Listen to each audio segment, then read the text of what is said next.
Aralin natin ang mga sakit ng aso at mga sintomas nito. Unahin natin ang distemper. Ang virus na ito ay umaatake sa bituka at respiratory system ng aso. Ang sintomas ay pagmumuta at pagmumuo ng sipon, ubo, paglalagnat at panginginig. Ang aso ay binibigyan ng antibiotic at mga gamot sa lagnat ng aso. Depende ito sa timbang ng aso.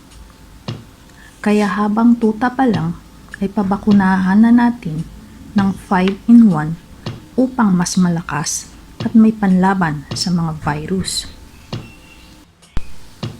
Parvovirus. Ito ay uri ng virus na umaatake sa bituka at puso ng aso. Ito ay labis na nakakahawa sa ibang aso. Kaya mabuting mapabakunahan ng 5-in-1 upang hindi magkakaroon ng ganitong sakit ang mga alagang aso. Sintomas ay pagdumi ng dugo, pagsusuka, at panglalambot ng aso. Paunang lunas ay oral rehydration na may probiotics o Ursiflora. Ito ay inihahalo sa tubig na inumin. Pamalit na tubig sa katawan ay electrolytes. Kumonsulta sa vet upang maiwasan ang overdose para mabigyan ng nararapat na antibiotic at gamot sa lagnat.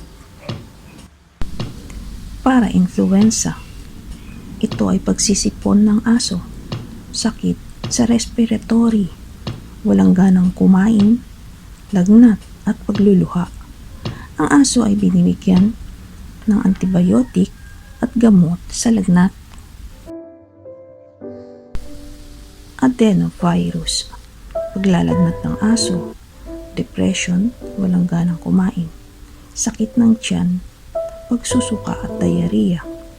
Maaaring gamutin ng antibiotic, kaya habang tuta ay pabakunahan na ng 5-in-1. Leptospirosis, kung ang aso ay nakakain o nakainom ng tubig na mayroong dumi ng daga na tinatawag na leptospirosis.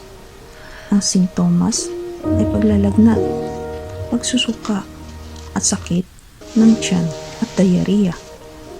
Ayaw kumain, sakit sa kalamnan, pagkasira ng kidney at liver. Pwedeng magamot sa antibiotic ng aso.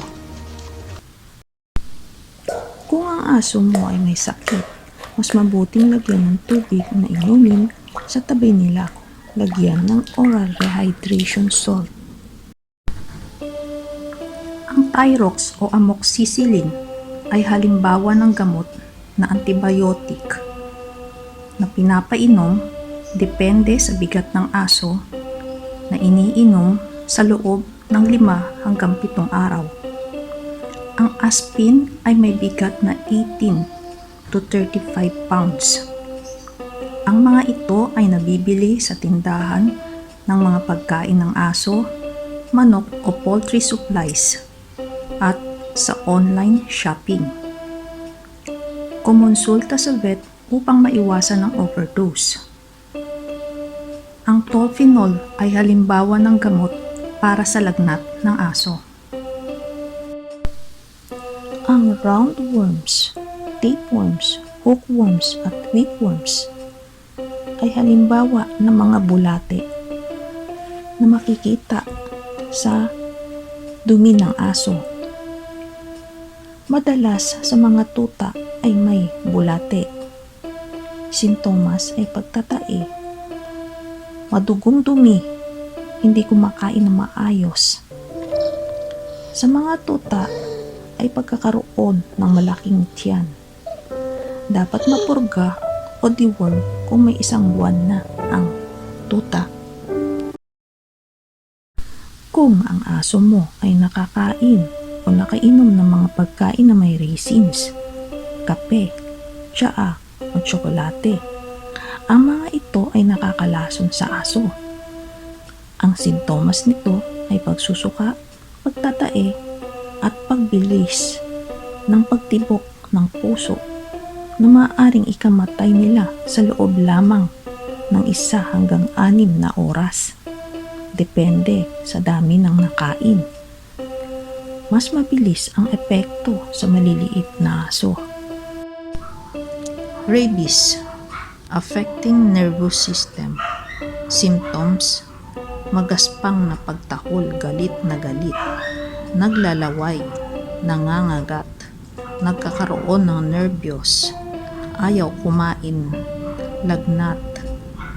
Ang aso ay nagkakaroon ng rabies kung makagat o makakain ng pagkain na may laway ng mga hayop na may rabies, gaya ng daga o asong may rabies.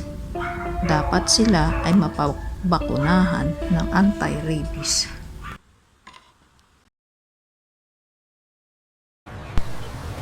Karamihan sa mga aso o adult dogs ay nagkakaroon na ng lactose intolerance. Hindi na makayanan ng kanilang bituka ang gatas, kaya nagiging sanhi ng kanilang pagtatae at paglalambot kung makakain ng gatas. Ang pagkain ng isda sa ibang aso ay nagiging sanhi ng kanilang allergy, pangangati, paglalagas ng balahibo at pagkakalbo ng aso. Ang pagkain ng buto sa aso, lalo na ang matitigas na buto, ay nagiging sanhi ng kanilang pagkabungi, pagbara sa daanan ng hangin sa lalamunan, nagiging sanhi ng constipation. Idala na lang sa veterinaryo kung hindi makakayanan malunasan. Para sa mga tuta na may 1 buwan, payo ko lang ay mapabakunahan sila bago mapahawaan ng sakit. You're such a good boy. Almost done, just a little pinch. There you go. Ikaw, ka-happy cute, anong masasabi mo? Sana ay nakatulong ang bidyong ito sa pag-aalaga ng inyong mga happy cute fur babies. Hanggang sa muli, stay happy cute and guard ourselves. Please like, share, and subscribe kung hindi ka pa nakasubscribe. Wait! Mag-like, share, at subscribe ka na! Maraming salamat po!